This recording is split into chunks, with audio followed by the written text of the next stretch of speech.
ada sampai selamanya. Hanya Engkau Tuhan, tak terselami pikiranmu, tak terukur panjang setiamu. Dulu, sekarang, sampai selamanya. Hanya Engkau Tuhan, ku sembah Engkau Yesus. Hanya Engkau Allah di hidupku, tiada yang lain, hanya Engkau, hanya Engkau Tuhan. Selamanya Kau tetap Allah, walau dunia semua bergoncang, tak tergoyahkan Kau tetap Allah. Oh, ku sembah Engkau Yesus. Hanya Engkau Allah di hidupku, tiada yang lain, hanya Engkau Tuhan. Selamanya Kau tetap Allah, walau dunia semua bergoncang, tak tergoyahkan Kau tetap Allah, Kau tetap Allah, Kau tetap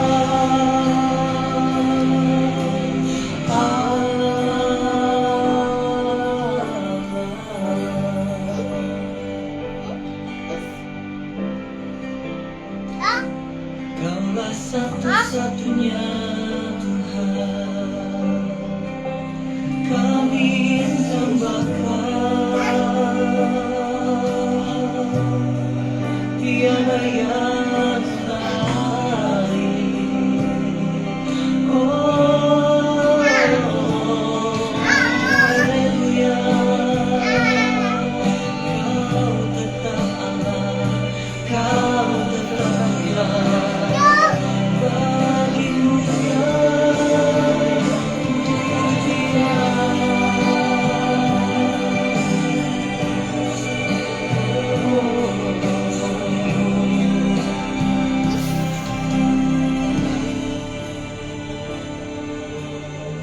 Segala pujian syukur bagimu,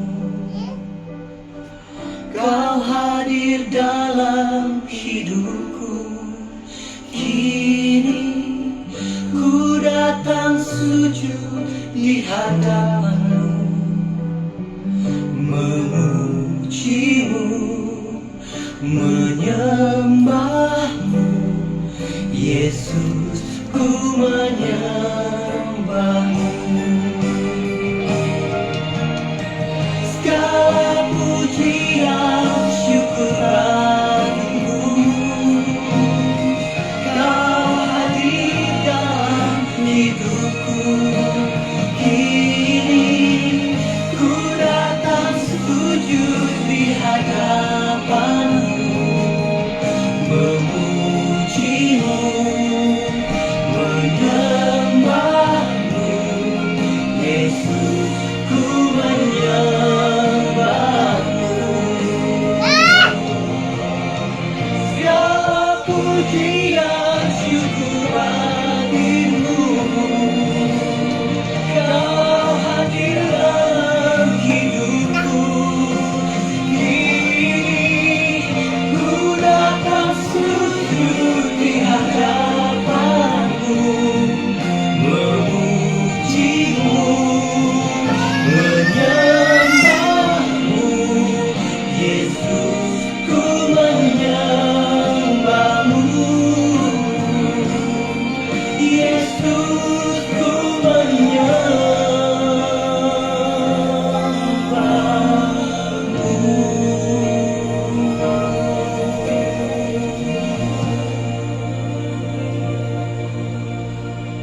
mengucap syukur dan terima kasih buat kasih-Mu, buat anugerah yang Tuhan mau berikan pada kami. Sekali lagi Tuhan, segala puji syukur kunaikan hanya bagi-Mu Tuhan. Bapa, pada kesempatan pagi hari ini dalam ibadah Natal pada hari ini Tuhan, kami mencoba untuk mengerti memaknai Natal itu sendiri Tuhan. Bapa, biarlah Engkau taruh setiap hati kami untuk duduk diam di setiap hati kami Tuhan.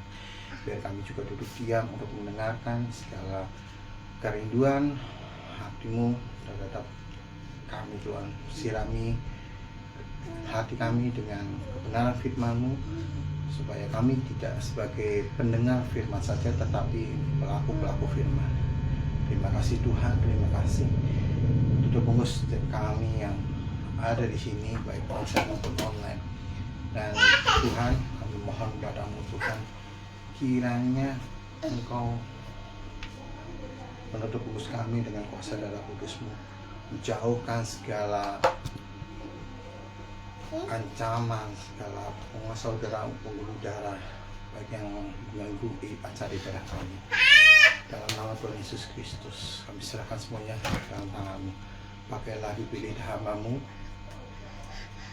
sembunyikan hamba-Mu di belakang kayu salib-Mu, agar hamba terus bisa melayani-Mu. Kau pakai bibir lidah hamba-Mu, Kau urapi, sehingga yang berbicara itu bukan hamba tetapi Engkau. Terima kasih Tuhan, terima kasih. Haleluya, amin. Saudara terkasih di dalam Tuhan, Shalom, selamat pagi. Dengan puji Tuhan, pada kesempatan pagi hari ini kita boleh bertemu kembali di segmen perayaan Natal hari ini. Dengan puji Tuhan, sebelumnya saya ingin mengajak kepada Bapak Ibu Saudara sekalian, perkenalkan, mungkin ada banyak yang belum kenal. Nama saya Yosef. Saya di sini sebagai gembala sidang dan sekaligus pendeta gereja. Dan puji Tuhan, saya memiliki kedua orang tua yang notabene-nya seorang ayah, di mana ayah bekerja sebagai tukang gigi dan mama saya sebagai tukang roti. Dan puji Tuhan. Nah, kenapa pada sesi hari ini saya coba untuk saling berkenalan.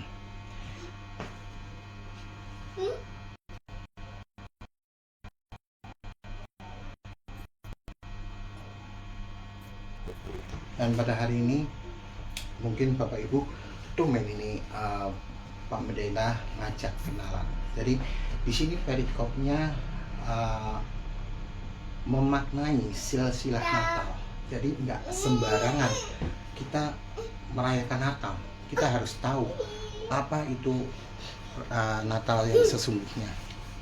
Saudara terkasih di dalam Tuhan, kita harus tahu silsilah Natal. Silsilah Natal itu kebanyakan mungkin banyak yang tahu kalau Yesus lahir ke dunia di kandang domba, kan, untuk menyelamatkan umat manusia. Itu betul. Tetapi kita perlu tahu di mana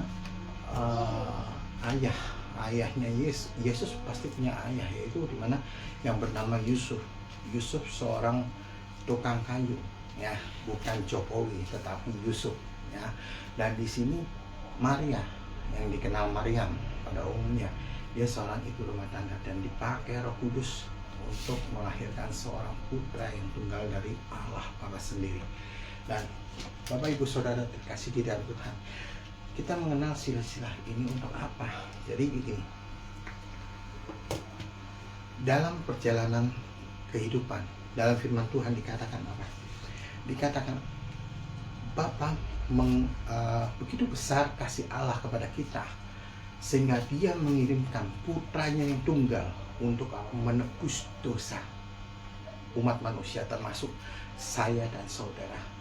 Bapak Ibu Saudara kasih di dalam Tuhan, kita tidak bisa mungkiri, ya kan, dalam perjalanan waktu itu ada sekali banyak bermunculan di mana seperti adanya, kalau Natal identik dengan ada hadiah kado, ya, kado, di mana itu adanya Sinterklas. Maaf, saya tidak bermaksud tanda kutip seperti sama 212, tetapi saya di sini konteksnya adalah ingin memberitahu, meluruskan kepada saudara sekalian. Bapak Ibu Saudara sekalian, di mana di era-era sekarang seperti makanan cepat saji, seperti elektronik, seperti laptop, seperti toko sepatu dan lain sebagainya, yang mengatakan seperti ini. Ada tulisan sel, bukan ya sel, tulisannya sih sale, bukan sale pisangnya, tetapi di situ sales. Nah, sales Christmas 50% berapa persennya. Nah, mereka tidak mengerti sebetulnya Christmas yang dimaksud itu adalah apa, ya. Mereka berpikiran dengan menggunakan kostum Santa Claus, ya, mereka ada di depan. Nah, saya ingin menyinggung di mana kita memakai Natal yang sesungguhnya. Nah, saya akan menyinggung sedikit aja di mana Santa Claus. Apakah Santa Claus itu ada di dalam Alkitab? Dalam arti kata di dalam firman Tuhan itu nggak ada sama sekali. Dan puji Tuhan, saya sendiri sampai sekarang saya melihat belajar kembali apa arti dari Santa Claus itu. Ternyata tidak ada. Saya membaca benar firman Tuhan di sini. Firman Tuhan dikatakan apa? Tuhan untuk mengajak kita menanti-nantikan Yesus datang, bukan menanti-nantikan Sinterklas datang, Santa Claus datang. Ya, maaf tadi agak sedikit ada anak. Jadi saya ulas kembali. Santa Claus di dalam kebenaran firman Tuhan itu tidak ada. Ya, mungkin teman-teman yang sekolah di teologi mungkin tidak ngerti, belum disinggung. Santa Claus itu tidak ada di dalam kebenaran firman Tuhan dari Perjanjian Baru, Perjanjian Lama, dari ayat Matius sampai Wahyu itu tidak ada disinggung Santa Claus. Ya. Santa Claus itu sendiri bisa dipakai oleh iblis sebagai manifest. Lah kok seperti itu, Pak? Nah, mari kita sama-sama belajar.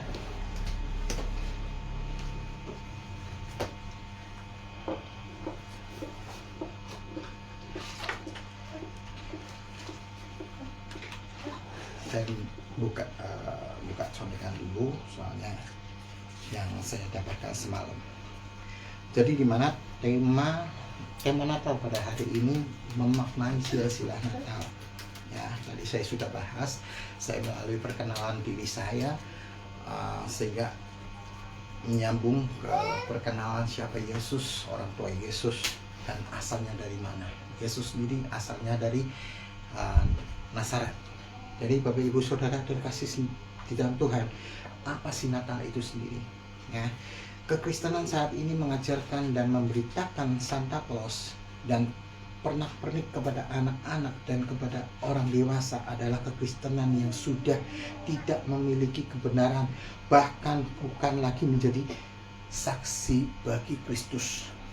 Nah, ini sangat bahaya. Nah, kenapa? Karena pertama, tidak ada informasi kebenaran Alkitab mengenai Santa Claus. Emang betul, dalam firman Tuhan, dalam Alkitab ya, itu tidak ada namanya Santa Claus. Ya. Sekali lagi, dalam Alkitab ya, itu tidak ada namanya Santa Claus. Ya. Yang kedua, mengapa? Karena kedua, tidak ada perintah menantikan dan mengharapkan Santa Claus. Dalam firman Tuhan itu nggak ada. Dalam firman Tuhan hanya menantikan dan mengharapkan datangnya Sang Juru Selamat, Yesus Kristus, untuk datang yang kedua kali.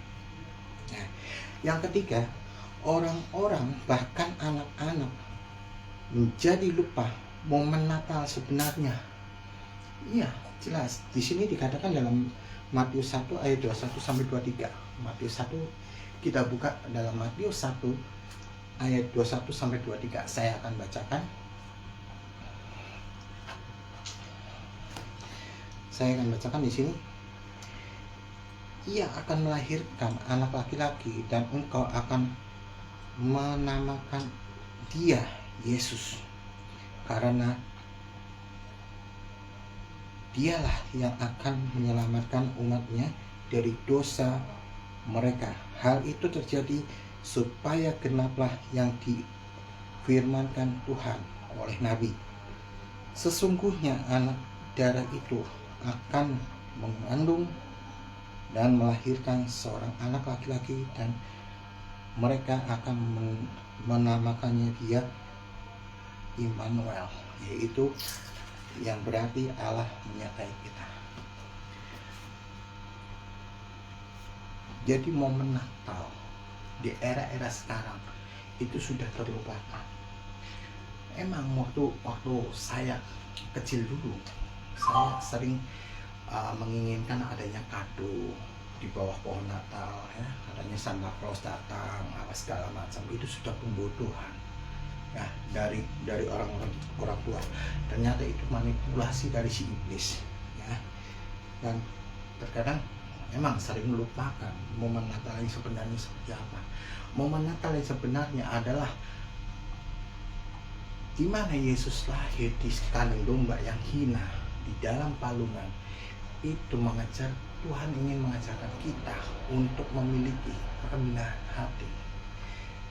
Meskipun kita hidup dalam kekurangan, hidup dalam kemiskinan, kita harus punya kerendahan hati. Dan yang keempat, mengajarkan, bahkan memberitakan Santa Claus sebenarnya, menjadikan kita hanyalah saksi Santa Claus, bukan saksi Kristus, dalam Kisah Para Rasul 1 ayat 8. Nanti Bapak Ibu bisa baca sendiri di Kisah Para Rasul 1 ayat 8.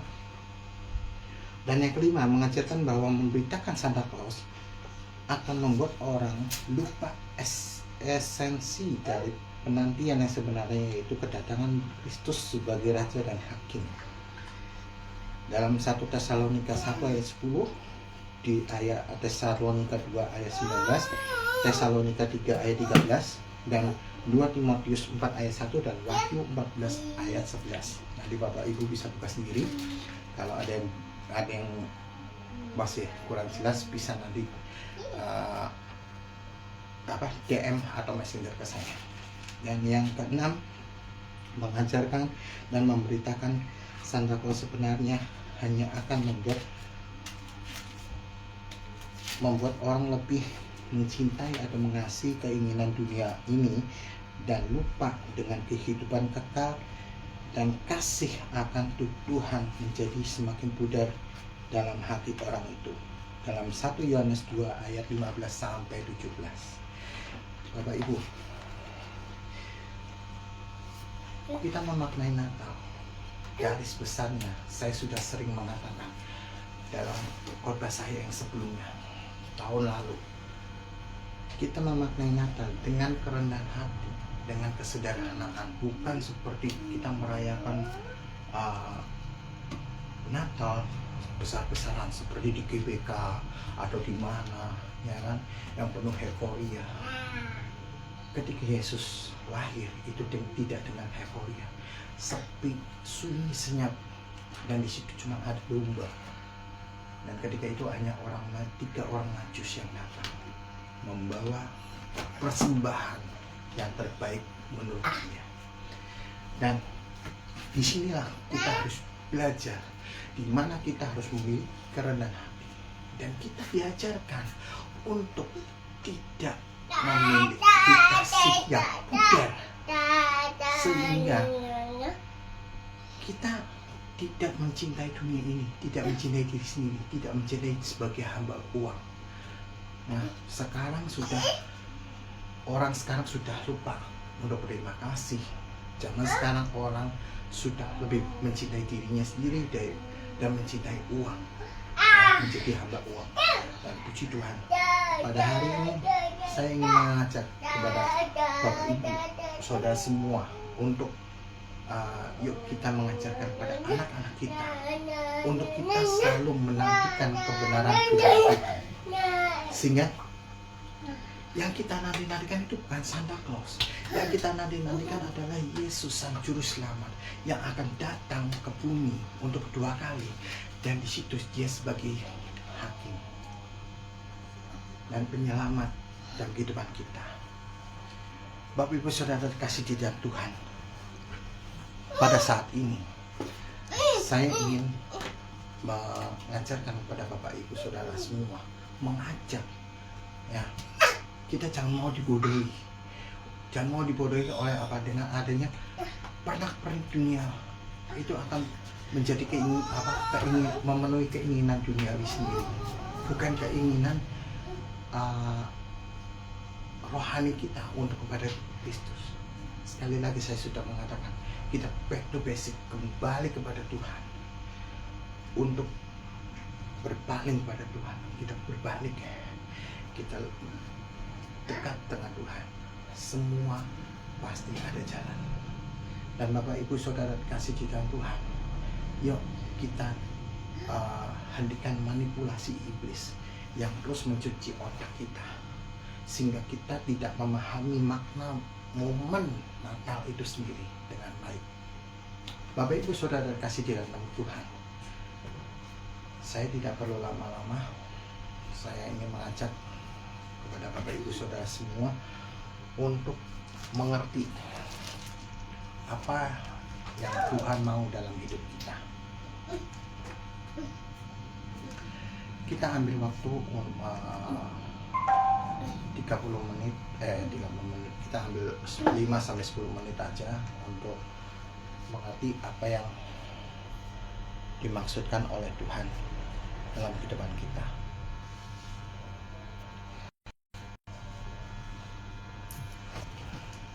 Kita renungkan apa yang sesungguhnya yang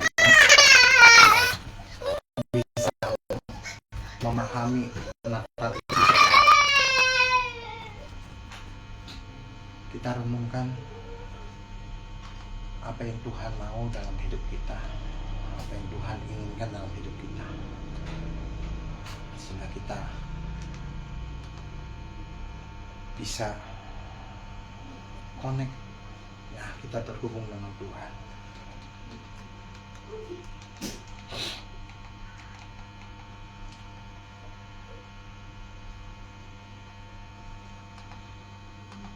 Saya ada satu kesaksian waktu kemarin Natal, ketika kakek Natal di Malang dan di Jogja, itu ada salah satu anak jalanan. Dia mengatakan dia sempat menyanyikan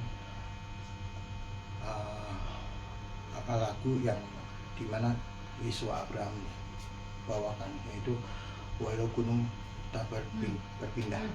Dan disitulah saya sangat terpenuh gitu kan. Dalam momen Natal itu dia, meskipun dia tidak bisa cerita kepada manusia, tapi dia dalam sebuah nada, sebuah lagu yang disampaikan, dipanjatkan kepada Tuhan. Bapak Ibu Saudara terkasih di dalam Tuhan, sambil kita merenungkan semua apa yang sudah Tuhan berikan kepada kita, kita bisa ikuti. Saya akan bawa satu pujian ini, walau gunung tak berpindah.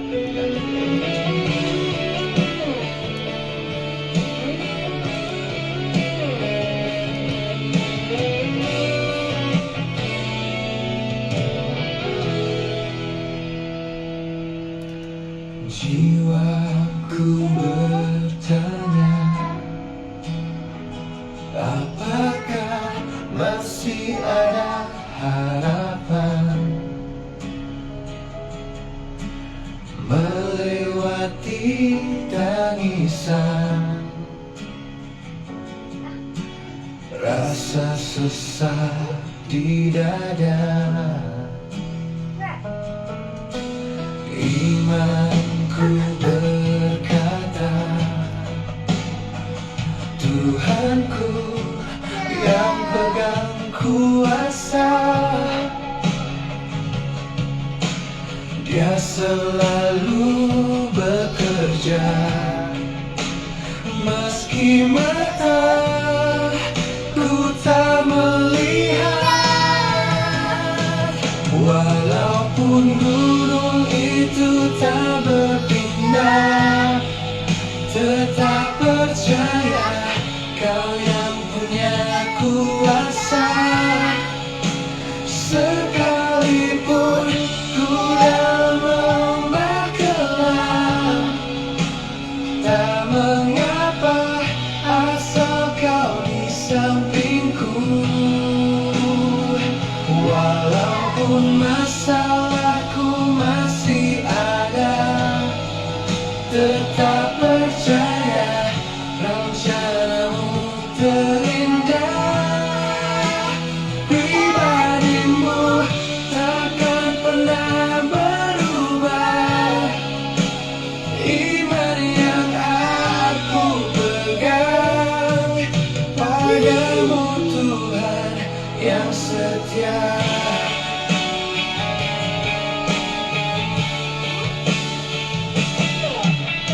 Imanku berkata, Tuhanku yang pegang kuasa, Dia selalu bekerja. Meski mata ku tak melihat, walaupun gunung itu tak berpindah, tetap percaya Kau yang punya kuasa. Sekalipun ku dalam lembah gelap, tak mengapa asal Kau di sampingku. Walaupun masalahku masih ada, tetap percaya rencanamu terindah. Pribadimu takkan pernah berubah. Iman yang aku pegang padamu, Tuhan yang setia.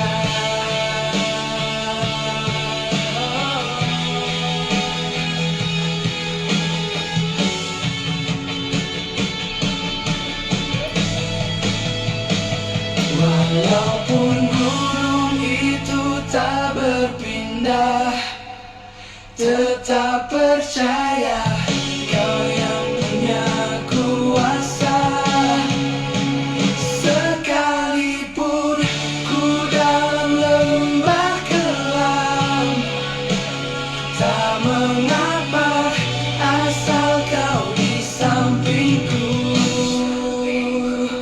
Walaupun masalahku masih ada, tetap percaya rencanamu terindah. Pribadimu takkan pernah berubah. Iman yang aku pegang padamu, Tuhan yang setia.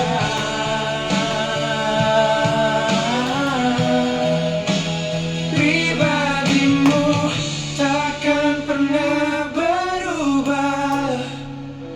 Iman yang aku pegang padamu, Tuhan yang setia. Bapa di dalam surga, Kami mengucap syukur dan terima kasih buat kasih-Mu, buat anugerah yang Kau berikan pada kami. Bapa, terima kasih taburan firman-Mu sudah Kau berikan kepada setiap hati kami, sehingga kami tidak sebagai pendengar firman, tetapi kami sebagai pelaku firman.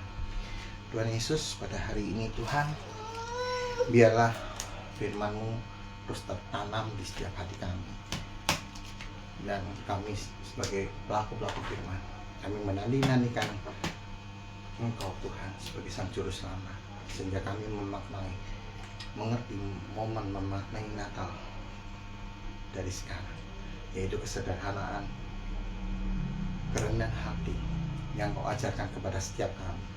Terima kasih Tuhan, terima kasih Bapa. Engkau melihat pandangan anak-anak-Mu yang mulai terangkat, yang sedang memiliki sakit penyakit. Kiranya Tuhan Engkau sembuhkan melalui bilur-bilur-Mu di dalam nama Tuhan Yesus Kristus. Dan juga Engkau melihat tangan-tangan anak-Mu yang mulai terangkat, yang dimana mereka kehilangan pengharapan, putus asa. Kiranya Engkau gantikan dengan pengharapan baru, dengan damai sejahtera, damai sukacita daripada-Mu Tuhan. Bapa, tiba saatnya kami untuk mengakhiri ibadah kami, dan kami akan melanjutkan acara Natal selanjutnya Tuhan. Tetapi kami akan menutup sesi firman kami. Saudara-saudara terkasih di dalam Tuhan, terimalah berkat nama Allah Bapa Maha Kuasa, melalui persekutuan yang kudus bersama para malaikat yang kudus, bersama Tuhan Yesus Kristus Putra yang tunggal. Kita akan bertemu di Maranatha, di awan-awan permai, ketika Yesus menjemput kita untuk yang kedua kali. Terima kasih Tuhan, terima kasih Bapa, terima kasih Roh Kudus. Hanya semua kesempurnaan hanya milik-Mu, kekurangan milik kami semua. Kiranya Tuhan Kau terus memberkati setiap anak-anak-Mu, dimanapun anak-anak-Mu berada. Oh haleluya, haleluya. Terima kasih Tuhan. Dalam nama Tuhan Yesus Kristus, haleluya, amin. Bapak Ibu Saudara terkasih di dalam Tuhan, acara Natal belum selesai, dan untuk sesi firman Tuhan sudah selesai. Dan jika firman ini sangat memberkati saudara, bisa saudara, Bapak Ibu bisa membagikan kepada teman-teman terkasih sebagai saluran berkat bagi banyak orang. Terima kasih, Tuhan Yesus memberkati. Shalom.